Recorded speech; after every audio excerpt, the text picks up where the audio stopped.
She landed inside the Eyrie with a boy king waiting to surrender. She lit the funeral pyre of Aegon the Conqueror. She grew so vast no chain in the world could hold her. And when she finally fell, the Lake of the God's Eye rose as tall as a tower to meet her. Welcome to Westeros Within, where we journey into forgotten ages, hidden legends, and ancient mysteries. This is Dragons of Westeros, Episode 2, Vhagar, the queen who outlived her queens. The old tales say she was not born in Valyria. Velaryon alone carried the memory of the 14 flames in his blood. Vhagar hatched on a black island at the edge of the world, from an egg laid in exile after Aemond Targaryen fled the freehold on the warning of his daughter's dreams. By the time of the Conquest, there were 3 dragons large enough in the Targaryen household to carry a rider to war. Velaryon, who had seen the old world end, Meraxes, the Silver Sister, and a she-dragon of bronze, with greenish-blue highlights along her scales and eyes as bright as cut emerald. Her name was Vhagar, named, like her siblings, for a god of a dead empire, the kind no one prayed to unless they wanted something burned. She was the youngest of the 3, and she was the one who would live the longest. When the Conquest began, Queen Visenya was already her rider. She had claimed her before she married her brother Aegon, before she ever carried Dark Sister at her hip. Visenya came to Vhagar as a warrior comes to a warhorse already half wild, and of all 3 Conquest queens and kings, she was the one who trusted her blade more than her crown. Vhagar was the blade she trusted most. At Gulltown, the Arryn fleet broke a third of the Targaryen ships in the sea. Visenya brought Vhagar down on the masts and left nothing for the tide to return. At the Field of Fire, the kings of the Reach and the Rock gathered 55,000 men, the greatest host Westeros had ever seen. Velaryon, Meraxes, and Vhagar flew together for the only time in all of history. The dry grasses went up in a burning ring, 4,000 men died inside it, and House Gardener ended that afternoon, every male of their blood gone into the smoke. But the image the chronicles return to is not the Field of Fire. It is the Eyrie. The Vale could not be taken by an army. The Bloody Gate and the way castles above it had broken every host that ever came for them. Visenya did not send an army. She flew Vhagar over every mountain between her and the highest castle in the world, and she landed inside the inner courtyard itself, where the boy king Ronel Arryn was waiting with his mother. Lady Shara surrendered the Vale. The boy had one question, and it was not about the terms. He asked for a ride on the dragon. Visenya took him. 3 slow circles around the summit of the giant's lance, a child laughing on the back of a beast older than his grandfather's grandfather. When she landed again, the Vale was hers. No sword drawn, no man bled. The old tales remember it as the gentlest conquest in Westerosi history, and it was done on the wings of Vhagar. For 37 years she was Visenya's alone. She carried the queen across the realm while Aegon built his iron throne from the swords of kings who had learned what dragonfire could do. And when Aegon finally lay cold in the yard of the Red Keep, it was Vhagar who came down from the sky and bathed his body in flame. The first king of the 7 kingdoms went to the gods on her fire. It was the last peaceful thing she ever did. 7 years later, Visenya died on Dragonstone, and for the first time, Vhagar was alone. She kept to the old lairs, first at Dragonstone and then in the long galleries of the Dragon Pit. She was loose, but she was not wild. Men simply could not claim her. She had been a queen's beast for 60 years, and any soul who climbed her back without the blood in their veins did not climb down. 29 years passed. The old tales say she slept often, but she was not asleep the way Velaryon slept. She was waiting. In 73 after the Conquest, a prince named Balon walked into her lair and claimed her.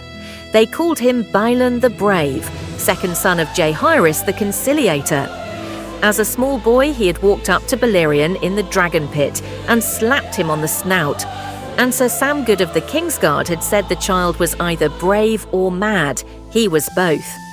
His elder brother Aemon already rode the red blood worm Caraxes, and Balon meant to match him.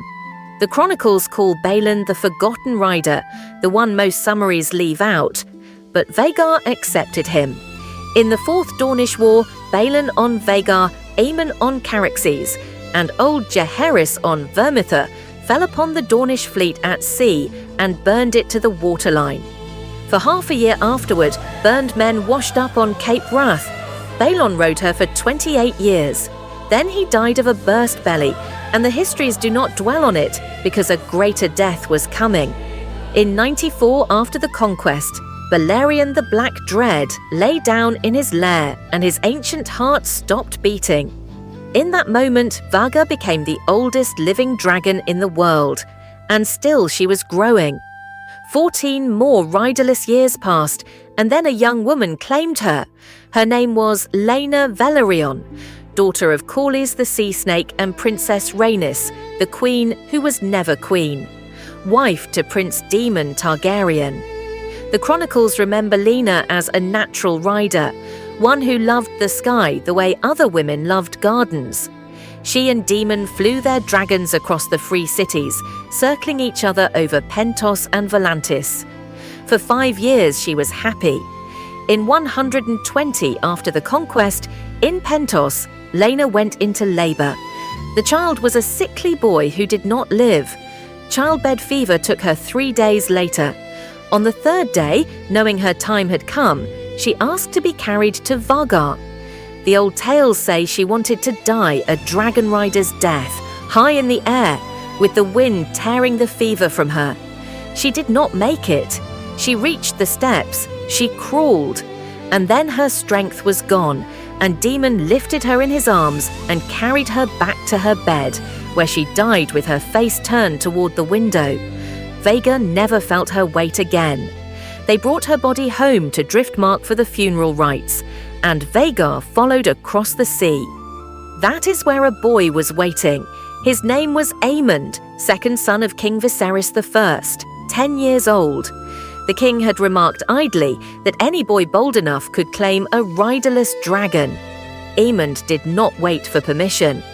Before dawn, on the morning after Lyanna's funeral, he slipped out of the hall and down to the yard of Driftmark, where Vhagar lay in chains, and he climbed onto her back. The histories tell that Vhagar roared, broke her chains, and flew twice around Driftmark before landing. When he came down, the other children of the royal party were waiting for him, and the fight that followed ended with a dagger in his face and his right eye gone forever. He said it afterward, and the chronicles preserve his words still. "I lost an eye and gained a dragon, a fair exchange." He wore a sapphire in the empty socket for the rest of his life, and for the rest of his life he and Vhagar were inseparable.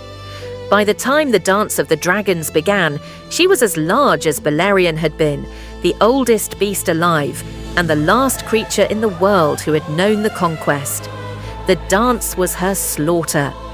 Above Shipbreaker Bay, in a lightning storm, she overtook Prince Lucerys Velaryon on his young dragon Arrax. The watchers on the walls of Storm's End saw distant blasts of flame and heard a shriek louder than the thunder. Then one set of jaws closed, and a boy and his dragon fell into the sea, and the body of Lucerys was never found. For that, the histories gave Aemond a new name, Aemond the Kinslayer. Above Rook's Rest, Vhagar dropped from the clouds onto Princess Rhaenys and her Red Queen Meleys. 3 dragons struck the ground together. Meleys was broken. Rhaenys was burned where she sat. Only Vhagar rose again, and Aemond rode her into the riverlands and burned half of them. The chronicles record no other single dragon in the dance who killed as many. Then Daemon came for him. At Harrenhal, the rogue prince waited 13 days alone. Every dawn he walked into the Godswood and cut another wound into the heart tree. On the 14th day, Vhagar's shadow fell across the ruined towers. Aemond kissed a pregnant witch goodbye and climbed into Vhagar's saddle, and he buckled himself in with iron chains. Daemon did not buckle himself to Caraxes. The sun was setting as they took to the sky. Daemon drove Caraxes up into the glare of the dying light, knowing his nephew was blind on the right side. When Caraxes finally turned, the red dragon dove out of the sun like a blade, and his jaws closed on Vhagar's throat and would not let go. Her claws tore his belly open. Neither released the other. Locked together, screaming, they began to fall. And Aemond Targaryen stood up in his saddle. Between two falling dragons, over open water, with Dark Sister in his hand, he swung one leg over and leapt from the back of Caraxes to the back of Vhagar. He landed in her saddle behind a boy chained in place who could not turn in time. And he drove Dark Sister down into his blind eye, so hard the point came out the back of the young prince's throat. The dragons struck the god's eye together. A gout of water rose as tall as the Kingspire Tower of Harrenhal. Caraxes crawled onto the shore and died on the land. Vhagar sank into the mud of the lake and did not come back up. Years later, when the shallows gave up their dead, men found her. The great bronze corpse was half sunk in the lake bed. Aemond was still chained to the saddle in his armour. Dark Sister was still buried hilt deep in his eye socket. She was 181 years old, the last living veteran of Aegon the Conqueror's war, the dragon who had landed inside the Eyrie and lit the pyre of the first Targaryen king. She had outlived a queen, a prince, a lady of the Velaryons, and the one-eyed boy who loved her. She had outlived the world that made her.